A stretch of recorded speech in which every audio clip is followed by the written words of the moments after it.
Boa noite a todas e todos. Sejam muito bem-vindos a essa que é a primeira de muitas conversações musicais da FAMES, né, organizadas aqui nesse diálogo entre o Labmus e o Calundu. Gostaria de agradecer a presença dos nossos expositores, do nosso mediador, que vem nos falar hoje e dialogar um pouco com a gente sobre esse tema. O tema dessa primeira conversação musical é ritmos modais e tradições afro-capixabas.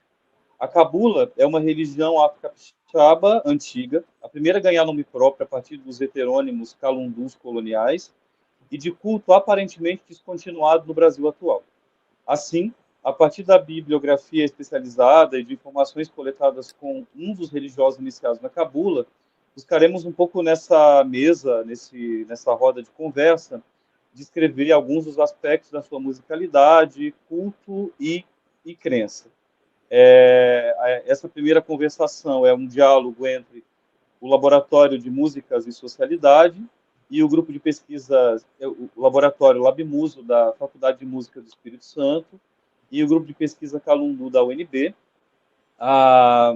Nessa conversação, contaremos com a presença do Paulo Fagundes, que é um músico capixaba que realiza pesquisas independentes sobre ritmos afro-latinos, com o professor doutor Guilherme Dantas Nogueira, que é sociólogo, doutor em sociologia pela UNB, com estágio doutoral na Universidade Autônoma Metropolitana da Cidade do México, mestre em Ciências Sociais, Estudos Comparados sobre as Américas, também pela Universidade de Brasília, e também com o professor, doutor e músico Hudson Cláudio Neres Lima, que é doutor em Música e Musicologia pela Unirio, também com mestrado em Musicologia pela mesma universidade, pela UFRJ, e bacharel em Música, com habilitação em violoncelo, também pela Universidade Federal do Rio de Janeiro. Então, sejam todos bem-vindos a essa mesa de diálogo. Eu passo imediatamente a palavra ao Paulo Fagundes, e mais uma vez agradecendo, em nome da FAMES e do Labmuso, a presença de todos e a possibilidade desse diálogo com gente de tão diversos olhares, de tão diversas formações sobre religiões e expressões de cultura afro-capixaba. Obrigado. Boa noite. Todo mundo ouvindo? Bom, boa noite a todos. Quero agradecer pelo convite. E meu objetivo aqui é explicar um pouco da pesquisa que eu venho realizando, uma pesquisa independente. Eu também sou músico independente, então sou uma pessoa bastante independente. E é uma pesquisa sobre ritmos afro-latinos, mas partindo do Congo capixaba, que surgiu basicamente da minha curiosidade por saber mais das coisas daqui. Então, o que fundamenta essa pesquisa é um método desenvolvido na Bahia pelo maestro Letieres Leite, que se chama Universo Percussivo Baiano, e a premissa desse método é que, partindo de um vamos dizer, de um pequeno motivo rítmico, a gente consegue rastrear esse ritmo até a origem desse ritmo no continente africano.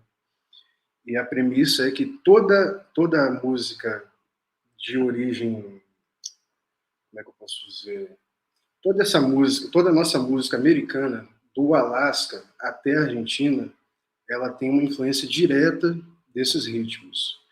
E o que o maestro Letieres pesquisou foi a presença desses ritmos, que ele chama de clave, numa analogia ao sistema de organização que é realizado em Cuba, a presença desses ritmos no universo do candomblé, distribuído entre os instrumentos utilizados no candomblé, entre eles os 3 atabaques. Então, partindo desse pressuposto, eu fui observar os ritmos do Congo e tentei, vamos dizer assim, de forma intuitiva, chegar nessas claves, né? Então eu vou pedir para compartilhar a tela aqui com vocês.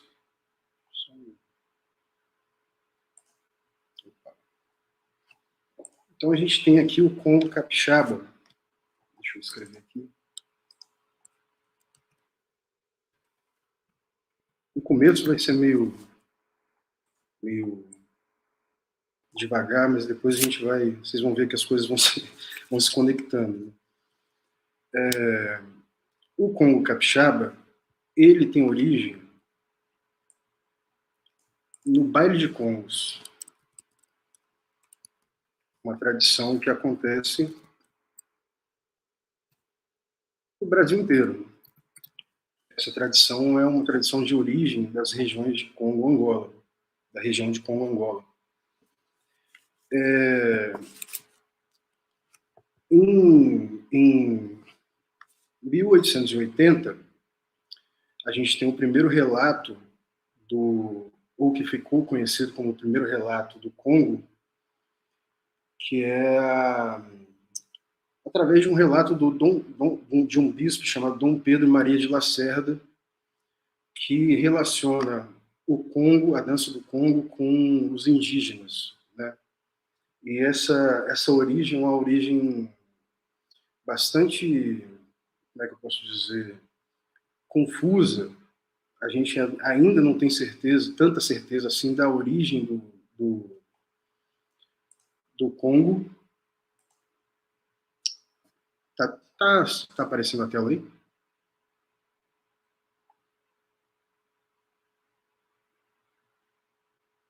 Alguém pode me confirmar se a tela está aparecendo?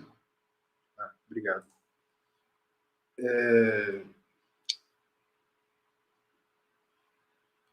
Então a gente tem essa origem controversa, de certa forma, do Congo presente nas danças indígenas, com um teor, nesse relato, um teor tradicional de uma coisa que aconteceu ao longo da história do Brasil, que é a caracterização racista, o racismo religioso, ao se referir aos povos negros escravizados. E esse Dom Pedro Maria, ele se refere aos negros como se eles estivessem contaminando a dança dos índios, né? Isso, infelizmente, esse tipo de relato a gente vê se repetindo ao longo da história toda vez que a gente vai estudar alguma tradição que tenha origem no continente africano, que seja afro-brasileira.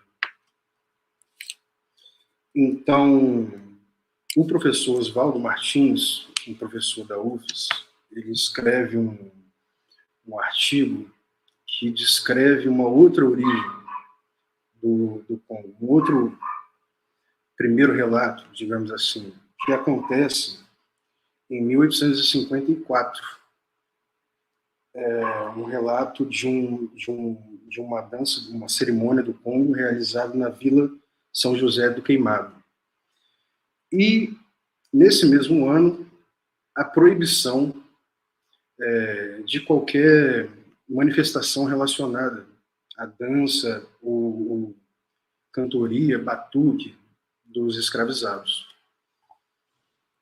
Então a gente tem essa conexão do Congo capixaba com o baile de Congo. O que só acontece, contextualizar um pouco, eu não sou um especialista em história, mas eu senti a necessidade de aprofundar essa discussão, porque a análise da clave em si, do ritmo em si, ela passa por uma percepção muito subjetiva, né?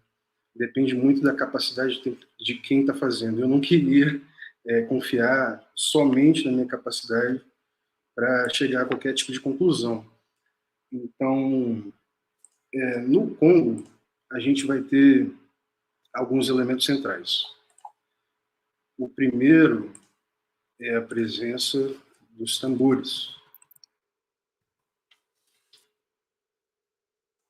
Em seguida, o instrumento tradicional de congo, que é a casaca. E as claves que eu identifiquei são conhecidas como... Deixa eu botar isso para cá. Vou tentar arrastar para cá. Desculpa, eu sou meio difícil com tecnologia. As claves são... A primeira é Ijexá. E a segunda é uma clave chamada Semba. Semba angolano.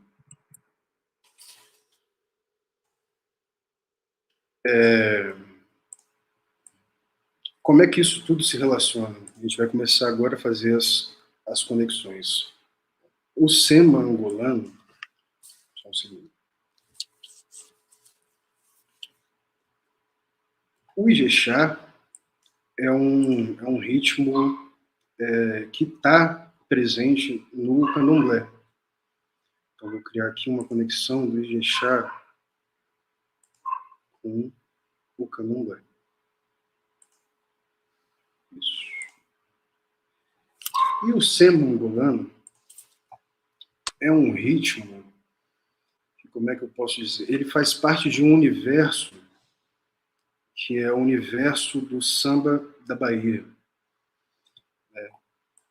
que tem a ver com o samba de roda, o samba chula, todos esses subgêneros do samba que deram origem ao que a gente conhece como samba, o samba mais popular hoje em dia. Então,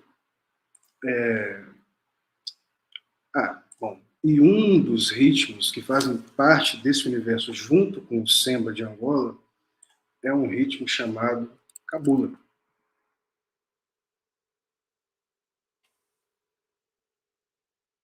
Um ritmo chamado cabula da nação Angola.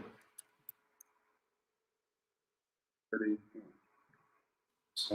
Desculpa, gente, eu estou botando tudo sem acento porque esse computador não é meu, não estou sabendo navegar muito bem aqui. Mas, enfim, o samba angolano faz parte de um universo rítmico do samba da Bahia junto com o cabula. O cabula é um ritmo que é conhecido no método do Letieres, na pesquisa do Letieres, ele é conhecido como uma espécie de guarda-chuva entre... perdão. É um ritmo, uma matriz rítmica. Né? Do cabula saem todos os ritmos que fundamentam o samba da Bahia, que segundo os baianos, a origem do samba. Né? Então, o samba angolano ele tem uma relação muito estreita com o samba da Bahia, com o samba de roda, precisamente, porque ele é o ritmo da palma da mão. Eu não sei se vai captar legal, mas eu vou tentar fazer aqui. A clave do samba é mais ou menos assim. Deu para ouvir?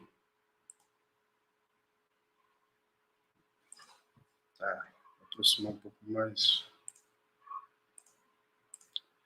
Então, dentro desse universo rítmico, a gente tem o samba de Angola, o cabula e o ijexá. A clave do ijexá, a que eu me refiro especificamente, é a clave que acontece na Bahia, do candomblé, e especificamente o comportamento do rumpi, que é um dos tambores do candomblé. E o rumpi ele faz um ritmo assim. Não, perdão, esse é o samba. Eu vou tentar fazer os dois juntos, né? O samba. Com a boca, agora eu vou fazer o ijexá. Tum, tum, tum, tum, tum, tum, tum, tum, tum, tum, tum. Então, a liga desses dois ritmos dá uma coisa muito parecida, na minha opinião, com o capixaba.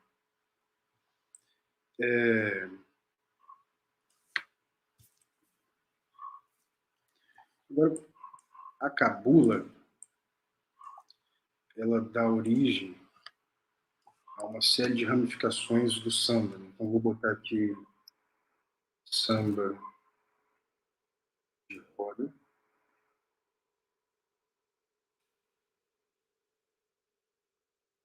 Samba de roda. Deixa eu aproximar um pouco para ficar mais fácil de ver. Samba de roda. Dentro do samba de roda, a gente tem outros subgêneros, né? Um deles é o samba chula. Samba chula tradicional do Recôncavo baiano.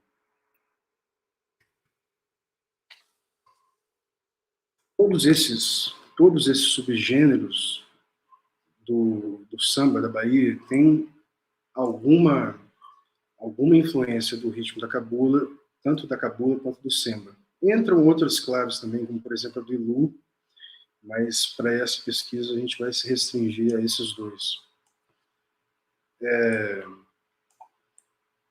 Agora, uma coisa curiosa sobre o samba de Angola é que ele tradicionalmente é executado também por um instrumento chamado de kanza. E kanza. Agora eu vou compartilhar com vocês uma outra tela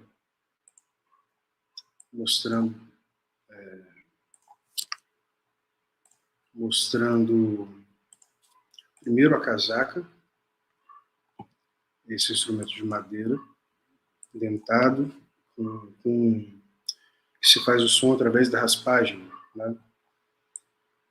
E embaixo a gente tem a de kanza. Um segundo. Opa, perdão. A gente tem a de kanza, que é esse instrumento aqui. É um instrumento muito parecido com a casaca. É um instrumento milenar de Angola.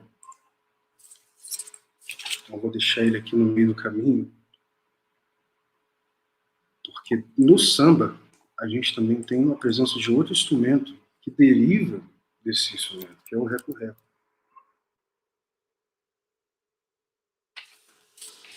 Então, aqui no samba, a gente tem uma conexão entre o reco-reco, que passa pela de kanza e chega na casaca.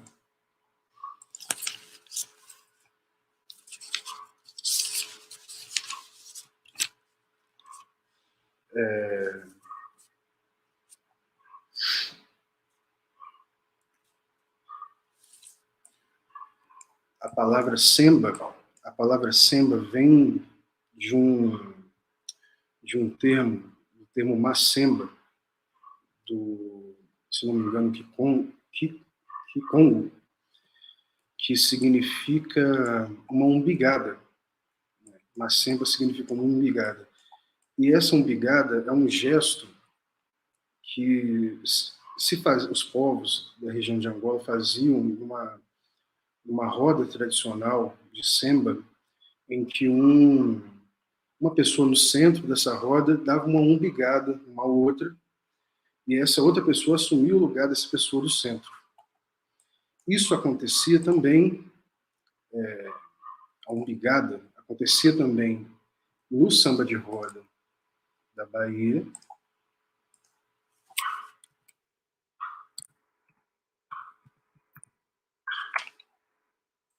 e acontece também no baile de congos, ou acontecia. Só um segundo. Obrigado.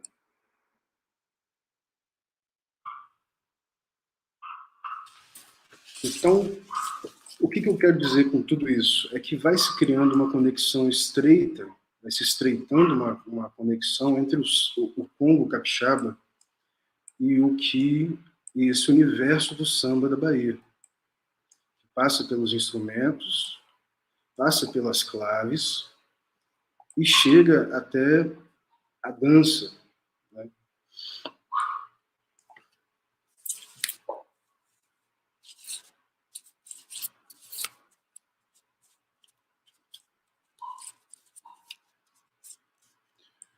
Bom, o mestre Bulibuli, eu peguei emprestado um termo do mestre Bulibuli da Bahia, no qual ele se refere a heróis de diferentes gêneros, diferentes manifestações que acontecem em partes geográficas diferentes. E esse termo, na concepção dele, não se refere apenas a pessoas importantes, como também a elementos da geografia dos locais. Então, por exemplo, um samba rural vai ter elementos de plantio, de colheita, de solo, enquanto um samba litorâneo vai falar de pesca, de mar, de peixes e etc. E o Congo Capixaba, apesar de não restritamente, ele tem muita conexão com os vilarejos de pesca ao longo da costa do Espírito Santo. Então ele vai ter heróis como peixes, pesca, o mar, arco. Por que eu estou dizendo isso? Porque o Ijexá, além de ser usado no candomblé, é um ritmo que aparece também na capoeira. Mais precisamente, num momento de dramatização que acontece na capoeira, chamado a puxada de rede do xarel. Deixa eu escrever isso aqui.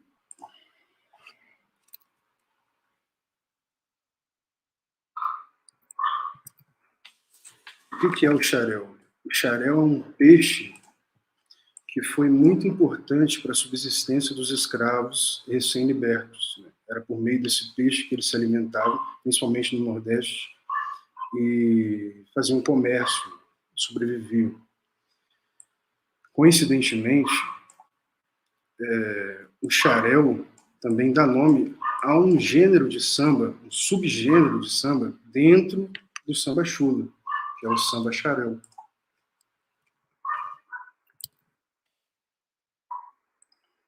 Então aqui a gente fecha uma conexão.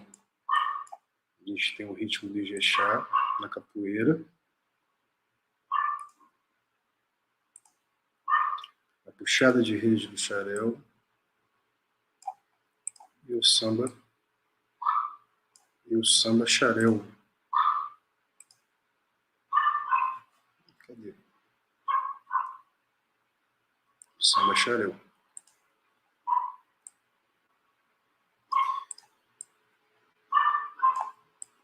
E aí, pensando em todas essas conexões, eu me deparei com o fato de que a cabula, além de ser um ritmo do candomblé, ela também é uma religião que foi primeiro registrada no Espírito Santo.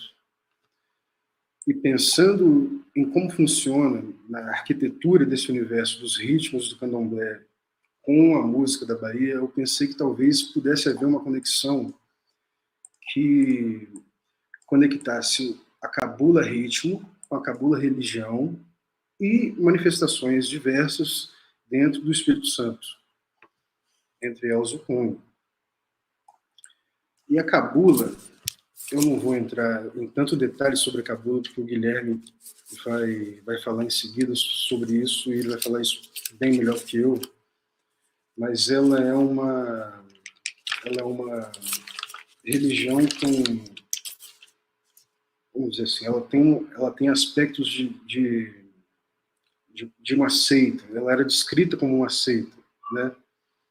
Então, é muito difícil a gente encontrar informações sobre cabula que sejam fiéis ao modo como ela era praticada. Mas a gente tem alguns relatos de pessoas que participaram dessas cerimônias e que, embora eu não vá entrar em detalhes da religião em si, tem algumas coisas que me chamaram a atenção.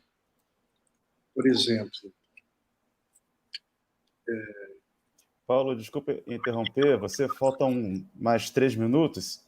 Nós ainda estamos vendo sua tela anterior com o senhor angolano com os instrumentos. Se você quiser apresentar a sua tela, você pode mudar ainda. Poxa vida. Eu estou aqui fazendo um monte de coisa nessa tela, eu não tinha visto. Peço perdão. Bom, ficou mais ou menos assim.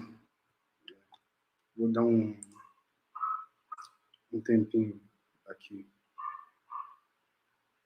Bom, faltam 3 minutos, então eu vou fazer o seguinte, eu vou passar a palavra para o Guilherme, para ele falar sobre cabula.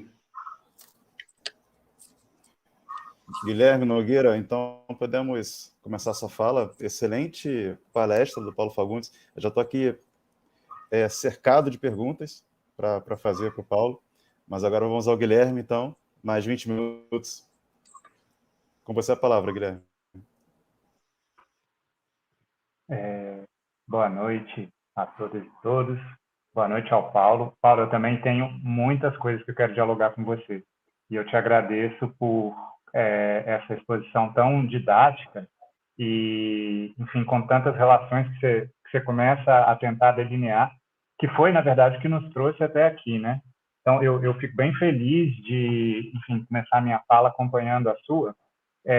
Mais claro, né, em se tratando, primeiramente, de que eu vou falar aqui duplamente de uma religião que me é cara, porque meu avô seria dentro de algumas suspeitas que existem, inclusive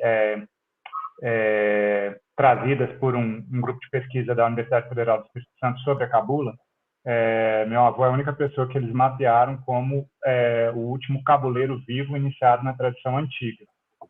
Então, enfim, considerando que, para mim, cabula é ancestralidade, é a religiosidade, eu tenho que pedir licença à minha ancestralidade, aos meus mais velhos, para poder falar, turma da gira do Abanto, e preciso pedir também licença a quem me permite falar, Laroyeixo. Então, começando com a devida permissão da ancestralidade e ao devido respeito prestado, eu agradeço, né, pela oportunidade de estar aqui falando e agradeço novamente a você, Paulo, por estar aqui fazendo uma exposição tão rica e que vem de um mundo prático, né, em que você está ouvindo ritmos. A gente conversava outro dia justamente sobre como que o mundo em que você está inserido é muito mais colorido e divertido do que o meu. Então, buscando ler textos ao passo que você está ouvindo ritmos e buscando relações entre eles. E eu vou buscar, então, montar minha fala muito, em primeiro lugar, com uma exposição da cabula, mas, em segundo lugar, também reagindo muito ao que você colocou, porque eu acho que a gente tem muito diálogo aqui. Eu fui fazendo várias anotações enquanto você anotava na sua tela bacana, que eu não sei nem de onde que monta uma coisa daquela lá. Você falou que você não é informática, então eu acho que eu tenho que sair dessa conversa.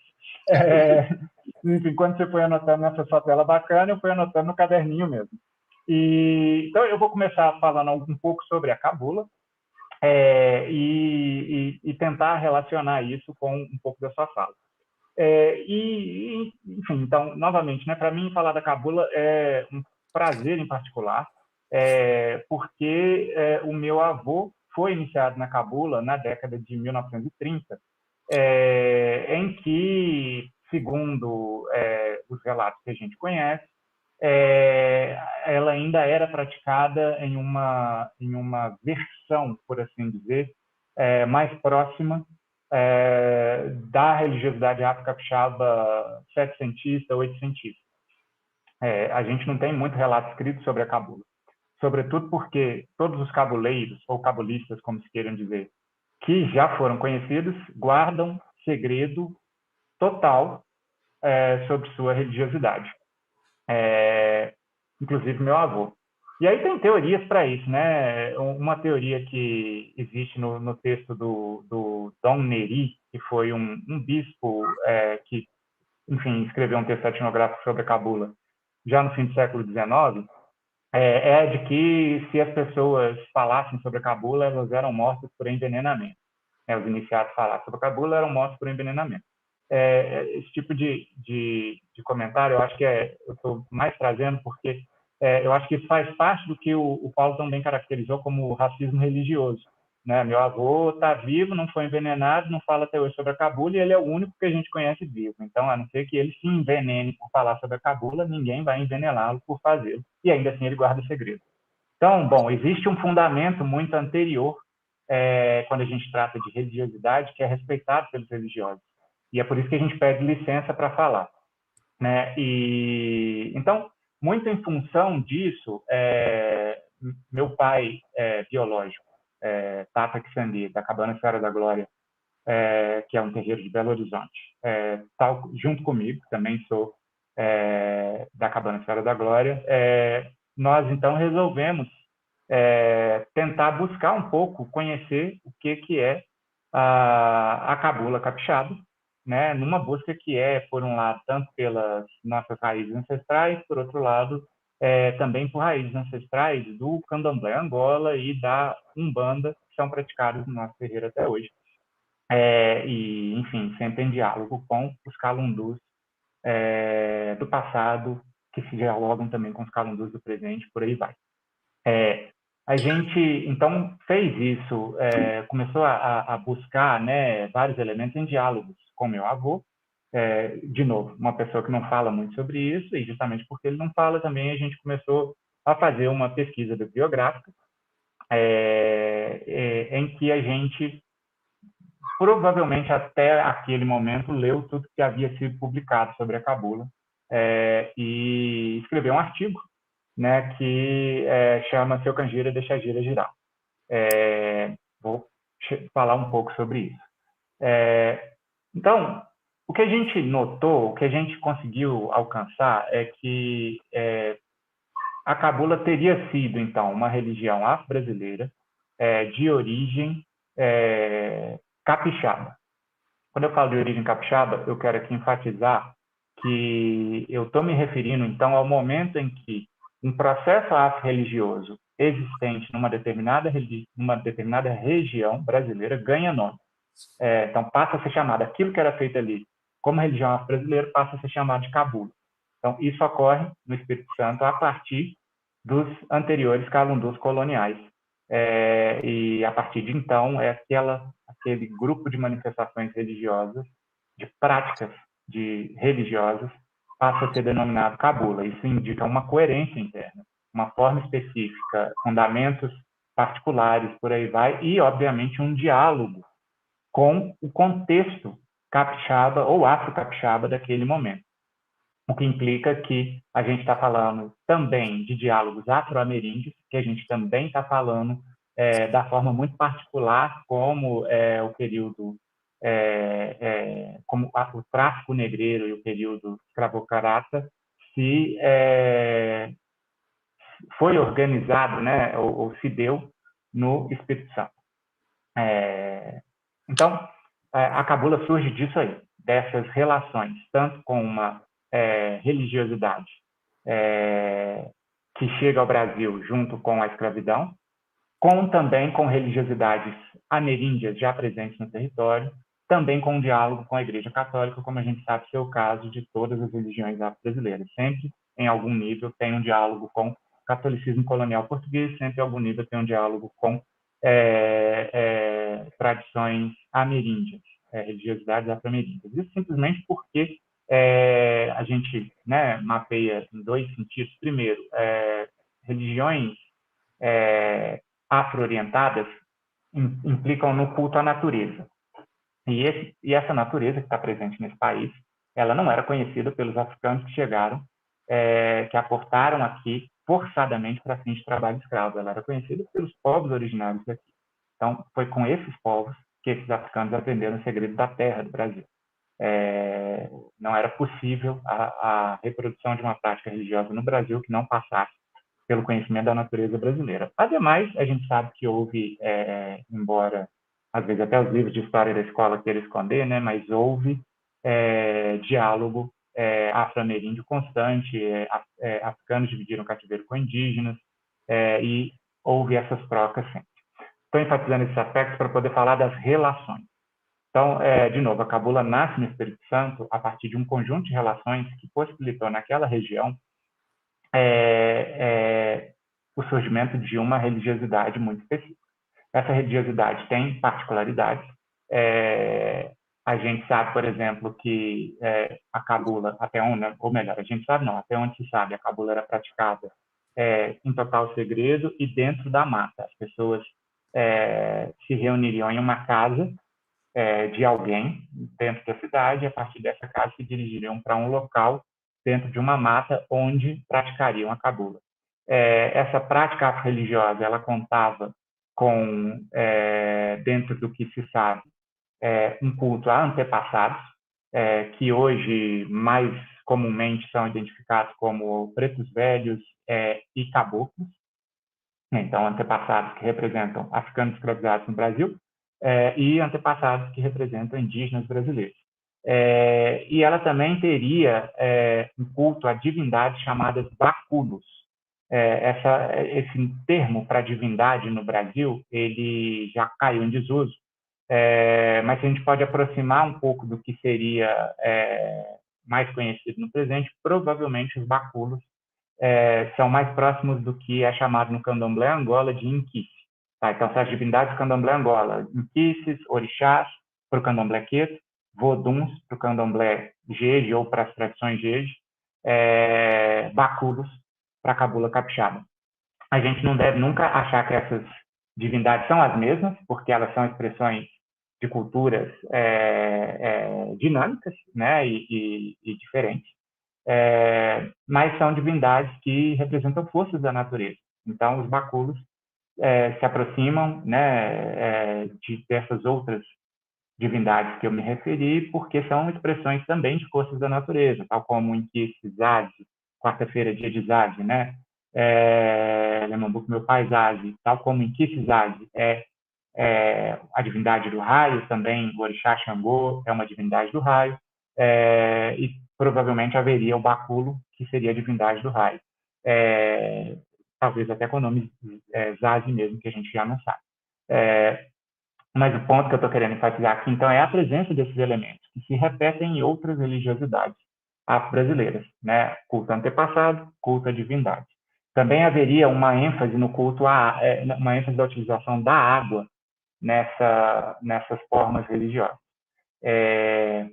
Aí, bom, só dou um passo atrás aqui para dizer, nossa, Guilherme, mas você está aqui falando tudo isso sobre a cabula e não é segredo? Bom, essas coisas que eu estou falando, considerando que segredo está guardado pelos iniciados e eu não sou iniciado, essas coisas que eu estou falando são aquelas que a gente tem acesso que não são segredos, tá? Tem muito mais coisa que a gente não tem acesso e não sabe. Então, tudo que eu estou falando é domínio público, né? Foram relatos que são permitidos a gente socializar. Então, essa ênfase na água, né, como no uso da água também, uma eventual utilização de pontos riscados, tal como existem hoje em dia ainda no Omolocô, né, outra das religiões afro-brasileiras, muitas vezes chamada de variação de Umbanda, mas que, enfim, é uma religião também própria. Então, a cabula teria esses elementos. E o interessante disso, e aí é onde eu quero dialogar com o Paulo, é que o Paulo percebe a presença, além disso tudo, a presença óbvia da musicalidade. Né? E, então, a gente percebe que, obviamente, para além de elementos rituais que a gente pode aqui falar em palavras, a gente também tinha aqueles elementos rituais que são sentidos, que são percebidos de outras formas, que são ouvidos. Né? Então, a musicalidade estava presente, é óbvio, né? Os toques estavam presentes. E eles são tão fortes que eles dão nome a um toque ainda praticado no candomblé Angola. E aí, com isso, Paulo coloca aquela pergunta que provavelmente eu trouxe para essa conversa conosco a princípio. Será que a cabula ritmo se conecta com a cabula religião?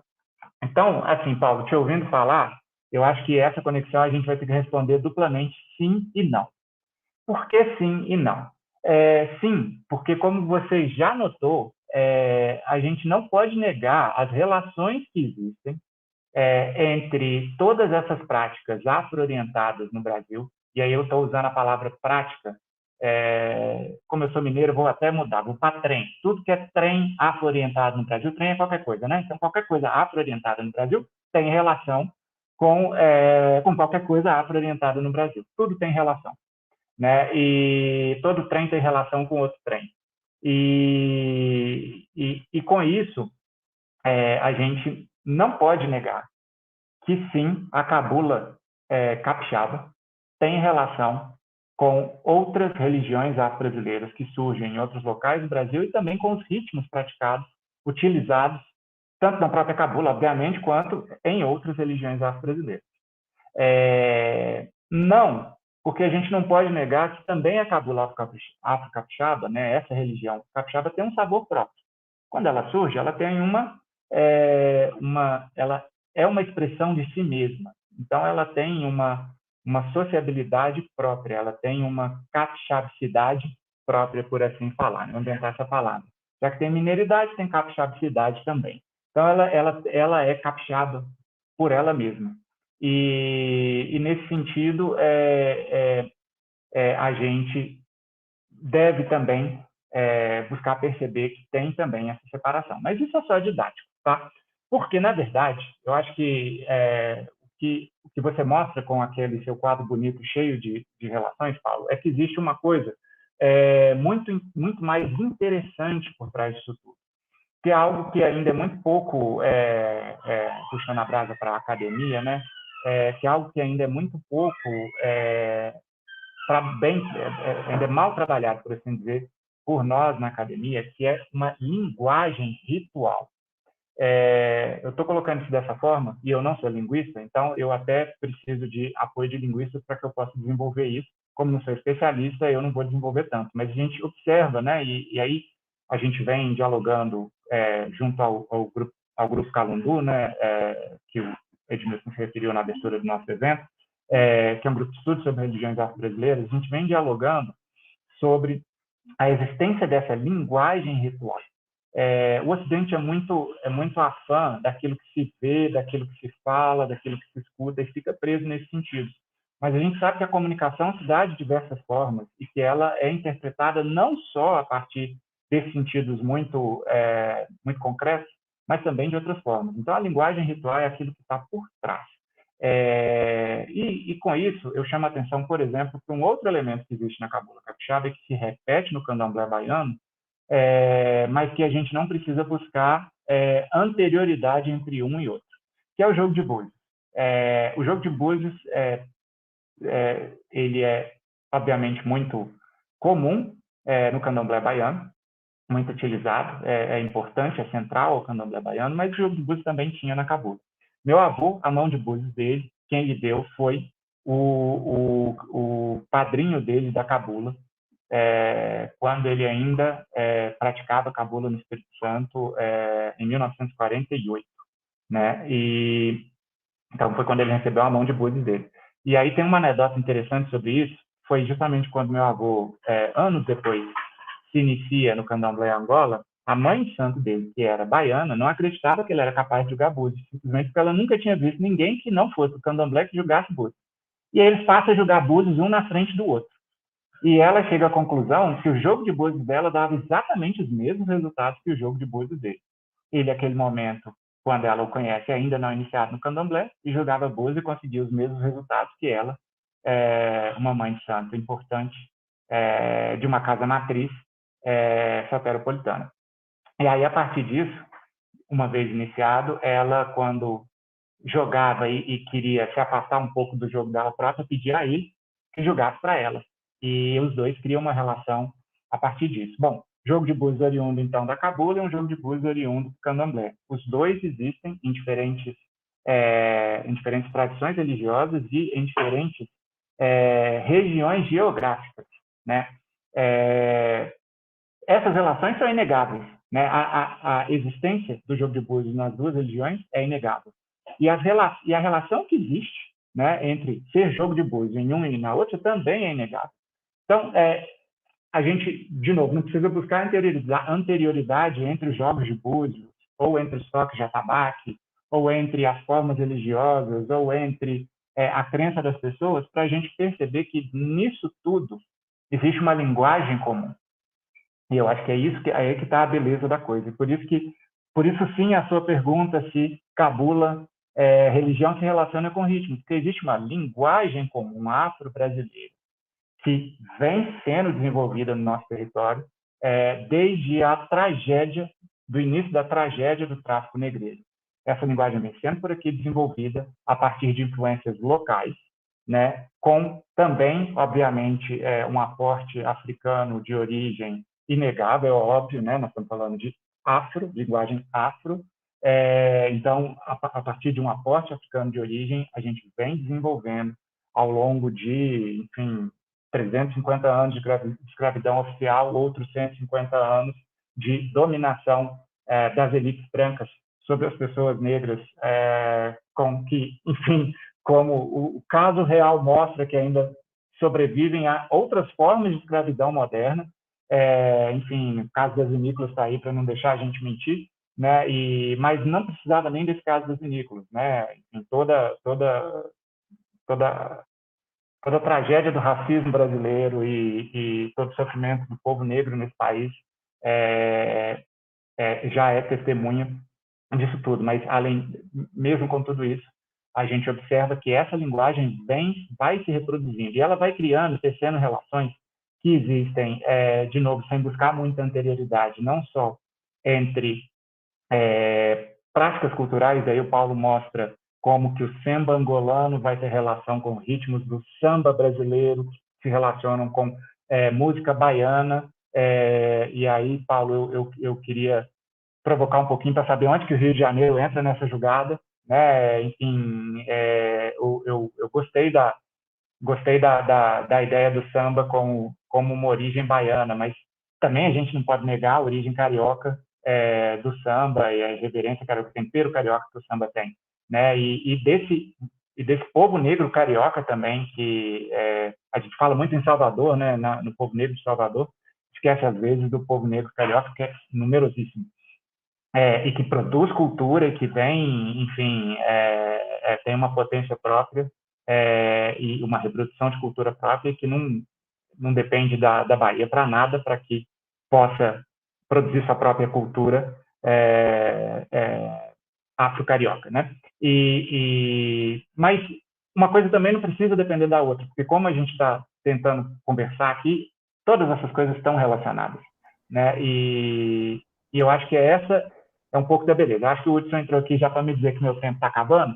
Então, enfim, eu vou já concluir, só para, nessa empolgação toda, de novo fechar com justamente isso, que a gente observa como que essas relações constroem linguagem, como que essa linguagem é que talvez seja o mais bonito disso tudo, e que conecta justamente ritmos com tradições, com religiões, né, tradições não religiosas e religiosas também, e com a historicidade de um povo que sobrevive com muita resistência e com uma reexistência aliado a outros vários povos, e no dia 8 de março a gente não pode falar com a liderança feminina, não pode deixar de falar sobre liderança feminina, não pode esquecer da Mãe de Santo, foi a Mãe de Santo que lá atrás organizou isso tudo e que segue por trás de todas essas expressões culturais negras no nosso país, e que, enfim, mostra que elas ainda seguem muito potentes e dialogando entre si. Bom, acho que esse que é o recado que a Cabula tinha para trazer, a partir de um mineiro falando de sua ancestralidade capixaba com todos vocês aqui. Muito obrigado. Paulo e Guilherme, excelentes exposições. Nós ficamos aqui pensando e refletindo sobre todas essas questões que vocês estão trazendo, que são questões muito pertinentes para a etnografia, questões muito pertinentes também para a musicologia, para a antropologia, de modo geral. Paulo, quando você fez a exposição, eu fiquei pensando muito a respeito dessa ancestralidade que nasce a partir do ritmo. Porque muitas vezes a gente pensa na ancestralidade como a corporeidade, a pessoa, a presença, né, seja espiritual ou não, mas quando você fala desse tronco, o que a gente poderia talvez chamar de uma árvore genealógica do ritmo, você está trazendo ali interconexões. E eu fiquei pensando um pouco também, até a partir da minha própria presença na música de concerto, que eu venho da música de concerto, do quanto que todas essas manifestações, de alguma maneira, elas têm conexões, elas se interrelacionam. E aí eu fiquei com uma pergunta. Até que ponto você consegue isolar cada manifestação rítmica, dizendo que uma é capaz de dar origem a uma outra, e não que elas se entrecruzam ou que elas estão amalgamadas, né? Elas estão presentes o tempo todo. Por exemplo, uma manifestação do samba presente também junto com a manifestação da capoeira, e elas juntas, entrecruzadas numa avenida, né? Aparecendo ali ao mesmo tempo. Então, essa questão do purismo, assim, eu fiquei pensando do quanto você é capaz de isolar cada manifestação. E para o Guilherme também, eu tenho uma outra consideração, que é a respeito do seu olhar íntimo ao campo. Você fala dessa presença muito familiar, inclusive, né, de você observar de perto, mas ainda assim há um segredo, há algo que escapa ao etnógrafo. Você não consegue ter acesso a tudo. E uma outra coisa também, quando eu li o seu artigo, eu pensei a respeito dessa relação, que os dois tocaram nesse ponto, do racismo religioso. E até que ponto o papel dos etnógrafos, eles, de alguma maneira, eles não têm esse olhar interferido por conta de mecanismos políticos, como a eugenia, por exemplo, que interferiu diretamente nas representações dessas manifestações. Isso é só para começar, tem perguntas da plateia também que eu vou passar para vocês depois, mas eu queria que a gente começasse a conversa por aqui. Paulo? Volta para mim. Bom, sobre o purismo, né, que você mencionou, Hudson, não é tanto uma questão de cronologia, de saber de quem veio primeiro, o samba, ou se veio o semba. É uma questão de entender que esses povos que vieram para cá escravizados, eles tinham uma unidade cultural religiosa. E, ao chegarem aqui, eles, como é que eu posso dizer, emergiu uma linguagem de tudo isso misturado, né? Das línguas que eles falavam, das culturas de diferentes povos, com o português coloquial e a tradição indígena. Tem na cultura africana, de modo geral, como é que eu posso dizer, uma diretriz de respeitar o que vem antes. Então, quando eles chegaram aqui, o que vinha antes eram os índios.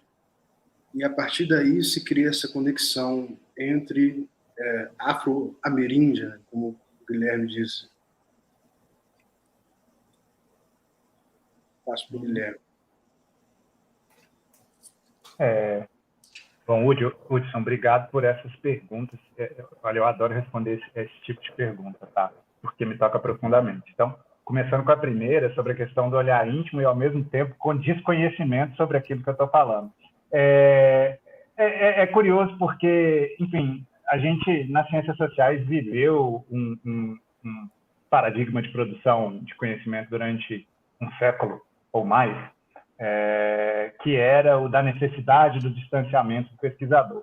E, curiosamente, a gente esqueceu de olhar, por exemplo, para Marianne Weber, lá nos tempos idos do velho Weber, que fazia pesquisa situada, né, e falava sobre mulheres naquela época, né, e sendo ela mulher e com muita potência. Os textos dela muito interessantes. Então, ela nos, né, já ali, na época do próprio velho Weber, fundador da sociologia, já a esposa dele já nos mostrava, e aí, enfim,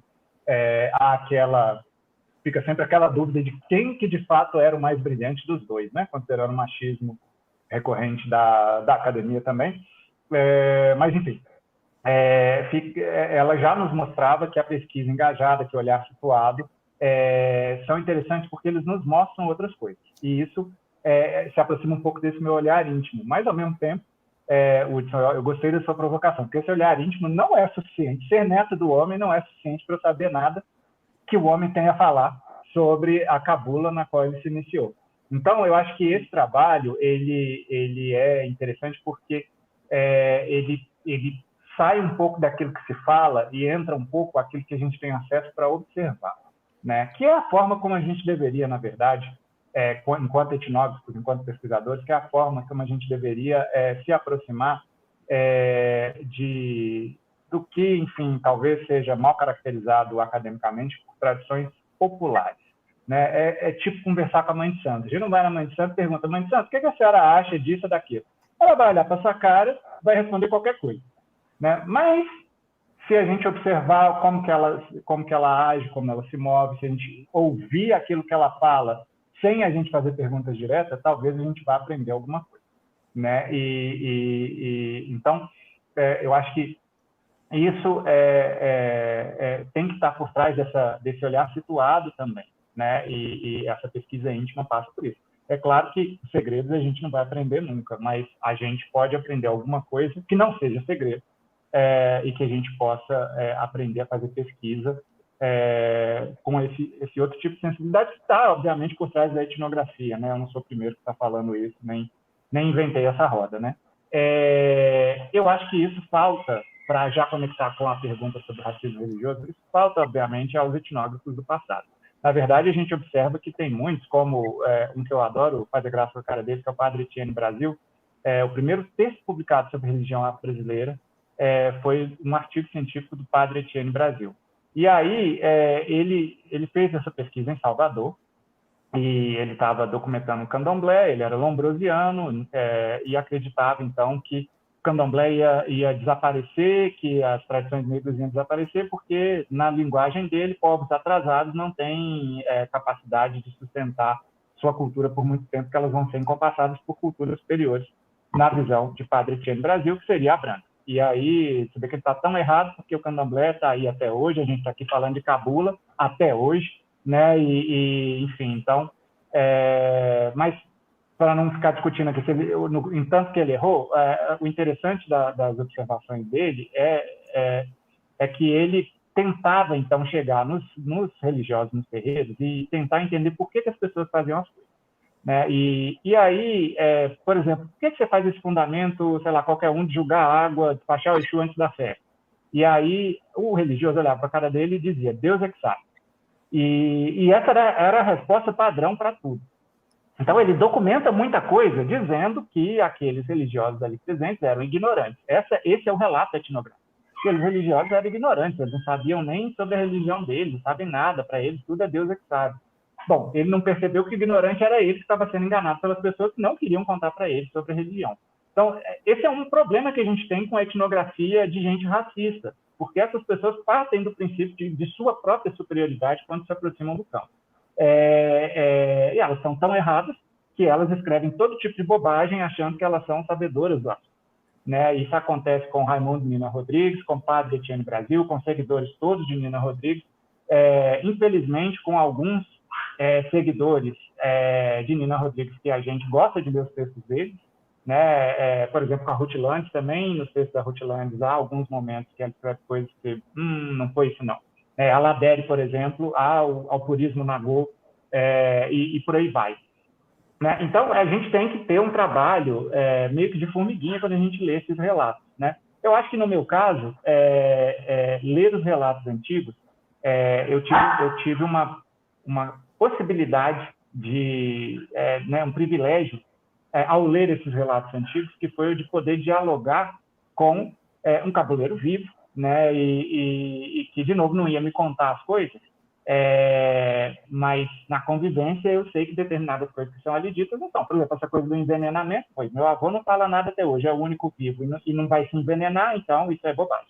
Né? E por aí vai. Eu acho que essas são as questões. O racismo religioso está muito presente quando a gente faz pesquisa sobre afro-religiosidade. Não só quando a gente faz pesquisa, o racismo religioso é uma realidade a ser ainda exterminada no Brasil. A gente precisa, o racismo, né, precisa acabar no Brasil. Mas eles são coisas que a gente tem que, de fato, lidar com elas quando faz pesquisa e buscar fugir delas, né, enfim, superá-las para que a gente possa fazer bons trabalhos.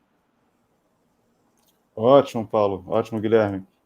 Tem uma pergunta de um ouvinte nosso, que é do Edson Silva. Ele pergunta, só um instantinho, deixa eu acessar aqui a pergunta.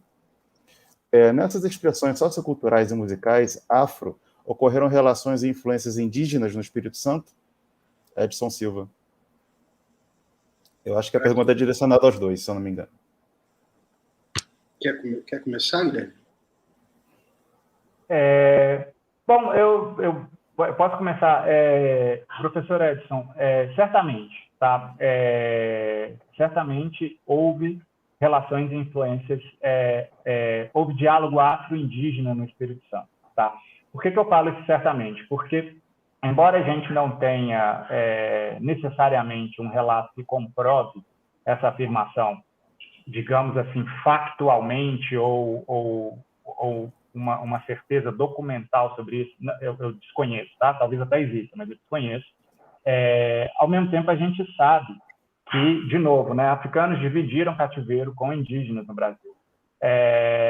E não só isso, que justamente porque africano tradicional não separava religião de outros aspectos da vida, a gente sabe que a importância do culto à natureza e outras importâncias da vida ritual africana no Brasil também dialogou e foi influenciada pelas mesmas questões pelo lado indígena, né? Isso foi necessário para a sobrevivência e para a atualização das tradições negras no Brasil a partir da diáspora. Tá? Eu não estou me referindo a isso somente à religião, mas, enfim, a atualização das tradições, ela passa por esse diálogo afro-indígena necessariamente, por todas as questões contextuais. A gente aprendeu na escola a dizer que português é que trouxe a civilização, que se os povos negros e indígenas fossem deixados sozinhos, eram bárbaros, iam se matar e precisava do negro para civilizar.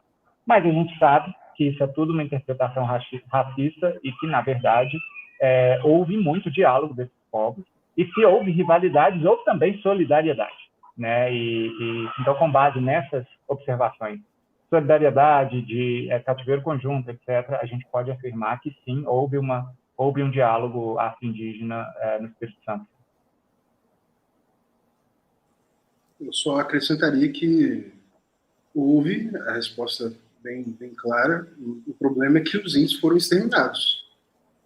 Então, a gente não tem esse registro.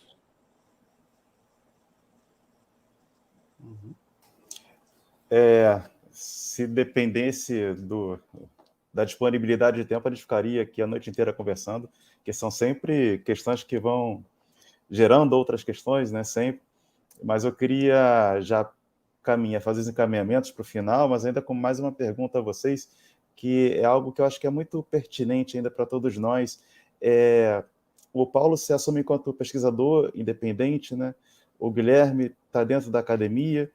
Então, eu queria saber de vocês, assim, o que vocês acham com relação à produção de conhecimento com as temáticas ligadas às religiões afro-brasileiras, à música afro-brasileira. Como está a receptividade da academia hoje nisso? E fora dela também, Paulo, né? Como é que estão essas produções de pesquisa? Como vocês observam isso hoje? No meu caso, o termo pesquisador foi um termo aproximado, né? Eu não me considero um pesquisador no sentido do rigor acadêmico. Eu sou mais uma pessoa interessada em informar, vamos dizer assim, a arte que eu faço com essas informações. Mas eu tive algum contato com o material acadêmico para achar essas informações que embasaram essa pesquisa, e eu posso dizer, pelo menos na minha experiência, que é muito difícil. É muito difícil encontrar material que fale sobre essas coisas. Então, a gente até conversou, eu e o Guilherme, a gente conversou ontem sobre isso, né, sobre cabula, por exemplo, a dificuldade de encontrar qualquer coisa. Você digita cabula e tem que baixar todos os artigos que mencionaram a palavra uma vez para ver se acha alguma coisa. Então, é isso.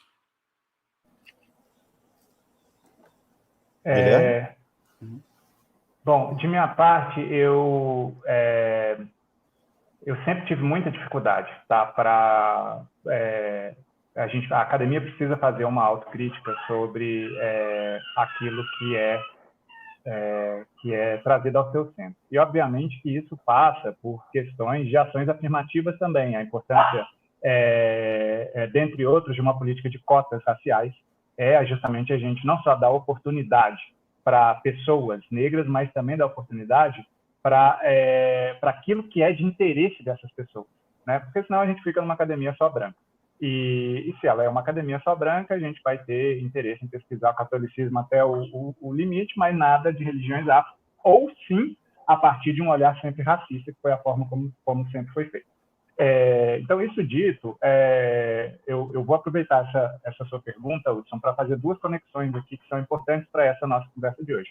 Uma é aquela com o Grupo Calundu. O Grupo Calundu, do qual eu faço parte, e sou integrante fundador, a gente criou o Grupo Calundu na Universidade de Brasília justamente porque a oferta acadêmica sobre afro-religiosidade era muito pequena. Eu não vou dizer nula, porque tem, né, eu tive a minha orientadora, Tânia Mara Campos de Almeida, muito querida, que abraçou este projeto, a professora Rita Lara Segato estava presente, o Anderson Flor do Nascimento também, José Jorge de Carvalho, são nomes, dentre outros, importantes que nas pesquisas sobre religiosidade negra que estão na UNB. Ainda assim, fugindo muito dessas pessoas, a gente começava a não conseguir dialogar com muita gente e não tinha aula, né, que a gente pudesse se inscrever. Então, o Departamento de Sociologia da UNB nos ajudou, nos apoiou a criarmos um grupo de estudos, que é o Grupo Calundu. E aí, o Grupo Calundu, então, se forma na ausência da oferta acadêmica sobre religiões afro-brasileiras por estudantes interessados em pesquisar. A gente teve todo o apoio da UNB, ao mesmo tempo, né, para formar o grupo, constituir todo o apoio mesmo, e ao mesmo tempo que o grupo se forma numa ausência dentro da própria universidade para que a gente pudesse ter acesso a isso. Então, a gente começa a estudar junto. Mas, hoje em dia, o grupo já produz muita coisa. Então, o Paulo e eu, a gente vinha conversando sobre como que é importante a gente sair dessa postura meio ensimesmada de grupo de pesquisa, de grupo de estudo, e a gente publicar isso. A revista Calundu surge nisso, esse diálogo nosso. Lá atrás, quando a gente começou a conversar com o Paulo, a gente falou, poxa, vamos dialogar com o Edmilson, com o Hudson, vamos fazer esse diálogo aberto com todo mundo, porque a gente precisa colocar isso para todo mundo poder ver. O conhecimento, ele não é... Se a gente conversar só entre nós dois vamos saber do que a gente está falando e pronto. Né? Então, a gente colocando aqui numa live, não, a gente dialoga com muito mais gente, né? E a gente tem a oportunidade de socializar o que a gente está falando. Então, isso é uma iniciativa, né, que passa por a gente querer fazer dessa forma. Isso também é a segunda conexão que eu queria falar, e já deixar como convite. Em parte também é o que a gente busca construir a partir do Certificado de Estudos Afro-Latino-Americanos, que é uma iniciativa do Instituto de Pesquisas Afro-Latino-Americanos da Universidade de Harvard, ao qual eu sou conectado no presente.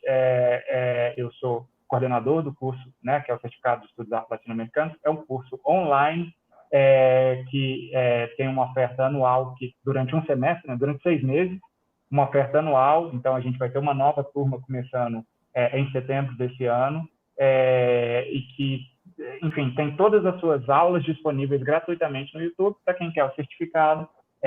Há uma taxa que não é cara, $250, ainda com uma ampla oferta de bolsa, para que as pessoas possam fazer essa formação. Então, eu queria aqui aproveitar essa pergunta para deixar esse convite, porque, enfim, há iniciativas, há grupos de pesquisa, há institutos, inclusive gringos, buscando fomentar estudos sérios, né, sobre, para usar esse termo, afro-latino-americanidade, dentre o que está a religião e outros. E a gente precisa também buscar esses grupos, essas iniciativas para tomar parte delas.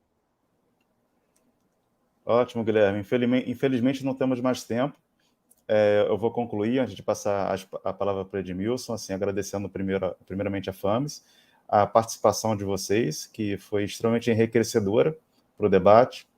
Então, agradeço Paulo Fagundes, agradeço Guilherme Nogueira, agradeço Edmilson Rodrigues, agradeço ao Sandro, que esteve aqui na técnica, atrás, e agora passo a palavra para o Edmilson. Boa noite.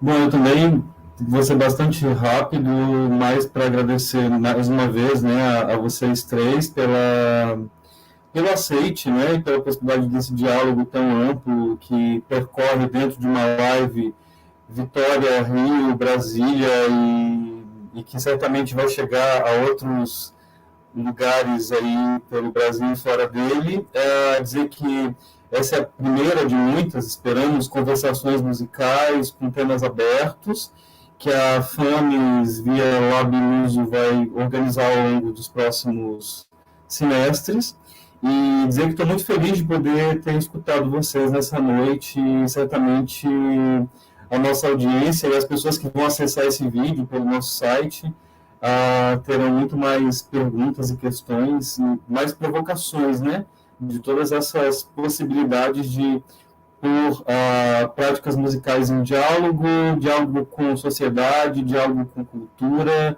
diálogo com expressões de religiosidade, expressões de mundo. Então, mais uma vez, muito obrigado. Agradeço também ao Sandro, que esteve aqui conosco na técnica, pela disponibilidade, e dizer que o vídeo está disponível no nosso canal do YouTube e na nossa página da FAMES. Boa noite e bom descanso para todos. Até logo. Boa noite, obrigado. Boa noite. Boa noite. Valeu.